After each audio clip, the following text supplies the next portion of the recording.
The morning sun was bright, painting the sky with soft streaks of orange and pink. In the small town of Marrowfield, people were just beginning their day. Shops were opening, coffee machines were humming, and the streets carried the gentle sound of routine life. But inside the Hartley home, behind the closed doors of a two-story house at the edge of town, a darker plan was being prepared. Michael Hartley stood by the living room window, staring at the driveway where his wife, Claire, had parked her silver car the night before. He wasn't thinking about love or about the promises they had once shared. His mind was locked on something much colder. For months, he had been waiting, thinking, calculating. And today, he told himself, would finally be the day. Claire Hartley was a woman of adventure. At 35, she was energetic, passionate, and loved to chase new experiences. She had taken up hiking, mountain climbing, and now, parachuting.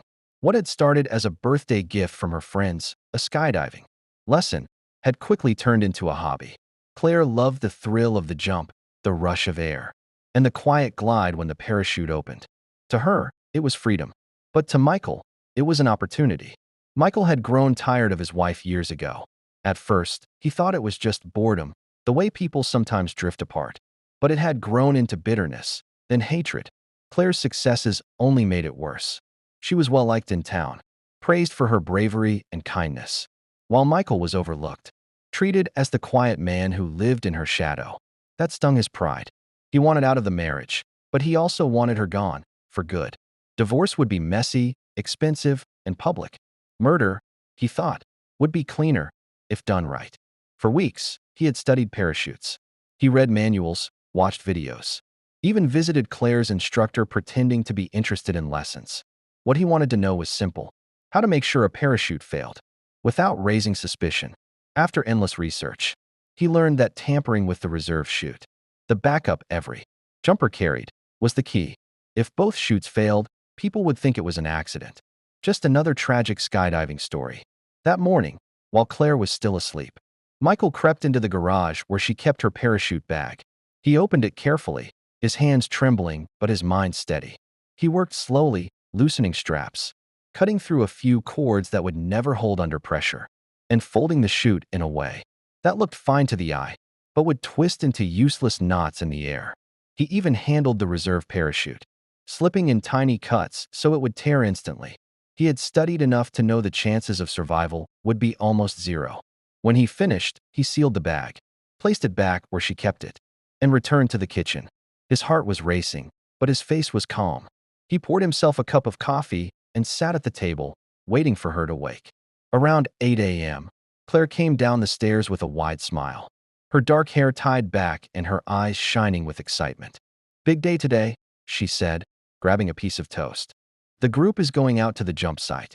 You should come watch me one of these times." Michael forced a smile. "Maybe next time. I've got some work to do around the house." She laughed, shaking her head. "You and your excuses. You'll never know what it feels like if you don't try." "I'm fine on the ground," he said quietly, sipping his coffee. Claire didn't push. She kissed his cheek, grabbed her bag, and headed for the door. Michael followed, watching as she tossed the parachute bag into her car. She waved, cheerful and full of life, completely unaware that the man she trusted most had just set a trap meant to kill her. As she drove away, Michael's lips curled into a small, satisfied smile. In his mind, it was already done. He imagined the phone call coming in later that day, the voice on the other and telling him the parachute had failed. He imagined putting on the mask of grief, playing the role of the devastated husband, and watching everyone comfort him. No one would ever know the truth. The rest of the morning dragged for him. He wandered through the house, pretending to clean, but really just listening for the ring of his phone. He rehearsed his reactions in front of the mirror: shock, denial, tears. He practiced the words he would say. "No, not Claire. It can't be true." By noon, his nerves were stretched thin. He could almost feel the moment coming. Then, just as he was pouring himself another drink, his phone buzzed. It wasn't the police. It wasn't the skydiving club. It was Claire. "Hey, honey," she said, her voice full of excitement. "You won't believe what happened today." Michael's hand froze. His throat went dry. For a second, he couldn't breathe. Claire continued, unaware of the silence. "We had the craziest jump. My parachute wouldn't open at first. I thought I was done for. But somehow, Don't ask me how. The reserve chute caught just in time. I swear, it was like a miracle. I'm still shaking, but I'm alive. Michael gripped the phone so tightly his knuckles turned white. She was alive. His plan had failed. The parachutes he had sabotaged had still managed to save her. Or maybe luck had intervened. Whatever it wasn't what he expected. That's incredible, he finally forced out, his voice weak. I know, right? The instructor said it's rare for both chutes to get tangled like that and still somehow work. He said I'm the luckiest jumper he's ever seen. I'll tell you all about it when I get home. She laughed lightly, then hung up. Michael stood in the middle of the kitchen, his mind spinning. He had been so sure. He had studied, planned, and executed everything perfectly. Yet she was alive. And worse, she thought it was fate, a miracle. For Michael, the miracle wasn't a blessing. It was a curse. As he sank into a chair, his face pale and his hands trembling, one thought repeated in his mind. Next time, I won't fail. Michael Hartley could not stop hearing Claire's voice in his head. It was like a miracle. I'm the luckiest jumper he's ever seen. Those words were supposed to be impossible. They weren't just echoes of her story. To him, they were mocking whispers. Reminders that even his most careful plan had failed. For days after the incident, he walked around the house in a fog, his anger smoldering beneath the surface. Claire, on the other hand, glowed with new energy. Surviving what she called her near-death experience had given her an almost unshakable spirit. She talked more, smiled more, and told anyone who would listen about the jump that nearly killed her. At dinner with friends, she laughed as she described the tangled chute, the terrifying fall, and the sudden miracle of her survival. Michael sat beside her, wearing the mask of a supportive husband, nodding when others praised her bravery. But inside, each laugh cut him deeper. Every mention of luck, every cheerful retelling, was a reminder that he had failed. At night, lying beside her in the dark, he stared at the ceiling, his jaw tight. Claire's breathing was steady, peaceful, as though the world had blessed her with endless second chances.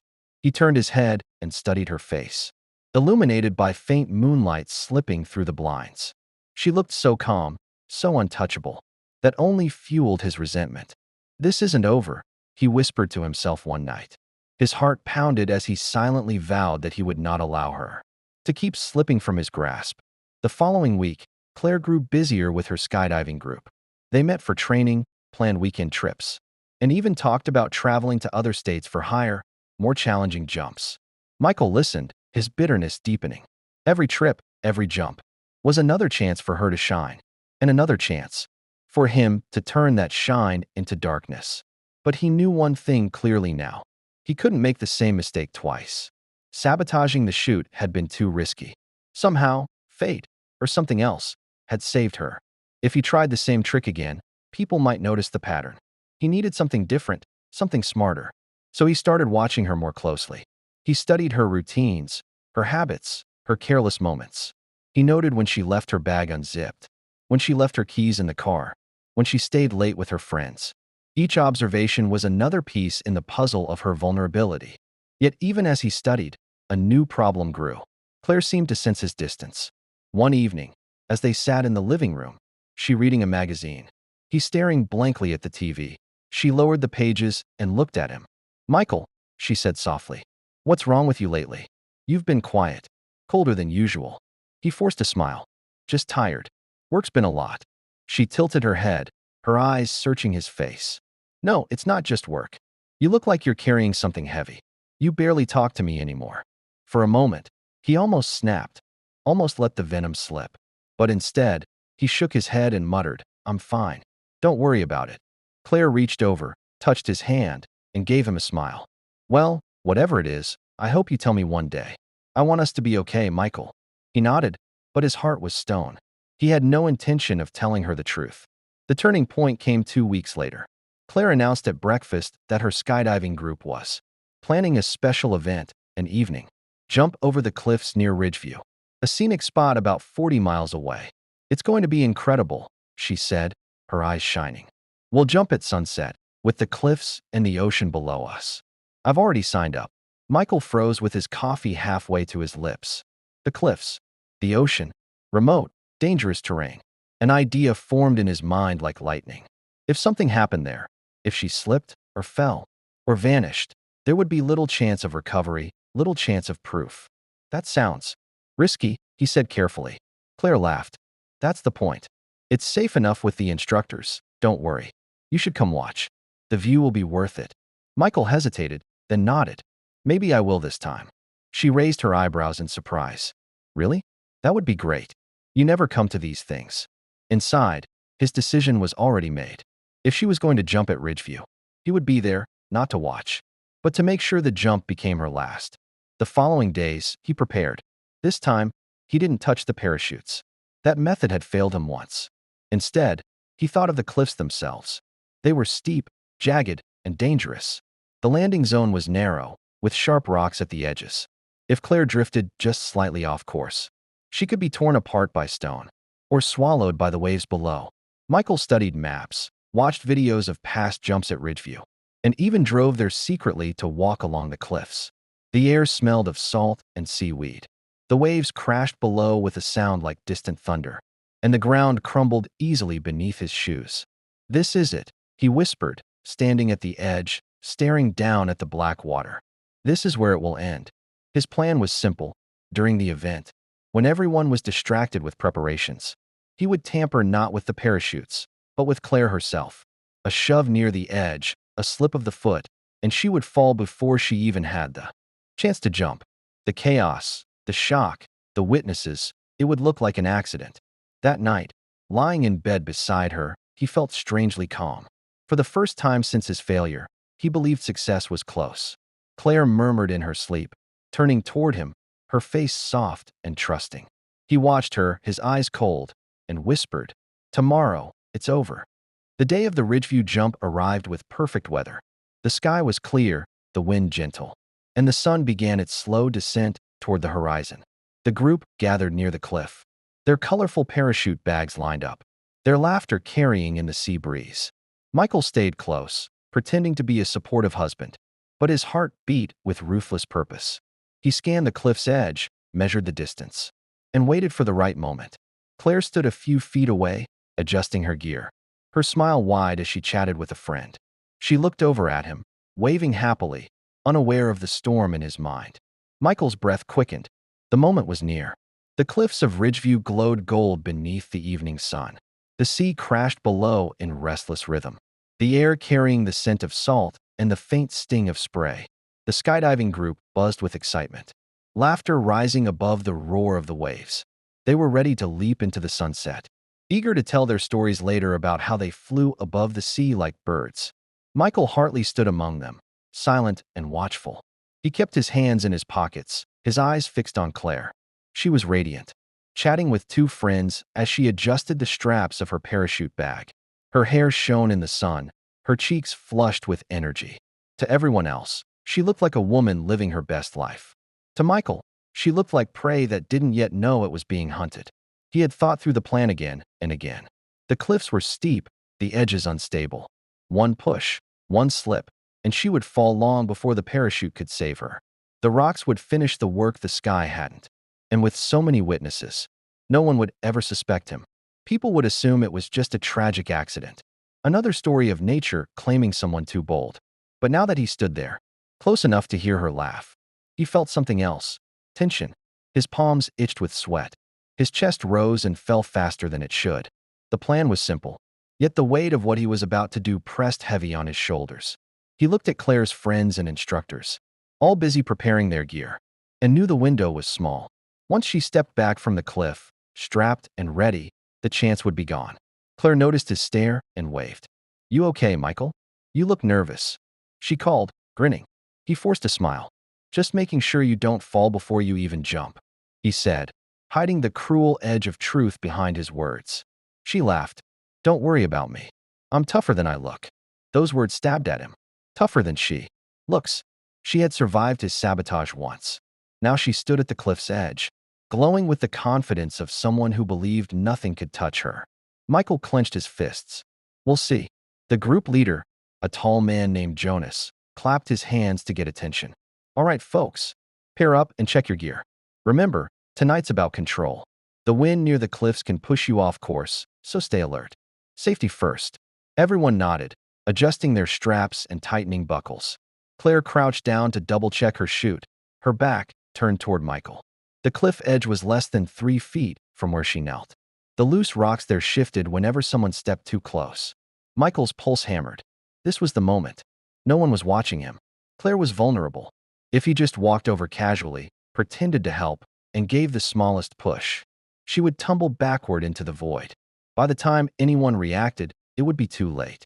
His foot moved forward. Then another. The sound of the sea grew louder in his ears, as if it knew what was about to happen. He reached out his hand slowly, rehearsing the fake words of concern he would say. "Careful, Claire. Don't." Just then, Jonas turned his head. "Michael, can you grab that strap for me?" Michael froze. Jonas was pointing at a loose strap hanging from a parachute bag nearby. His eyes were on Michael, his tone casual, but it stopped the moment cold. Yeah," Michael muttered, pulling his hand back and grabbing the strap. His heart raced in frustration. 1 second later, and Claire would have been gone. Claire stood up, brushing her hands on her pants. She smiled at him again, completely unaware of how close death had been. As the group prepared to line up for the jump, Michael's frustration turned into something darker. The chance had slipped, but the day wasn't over yet.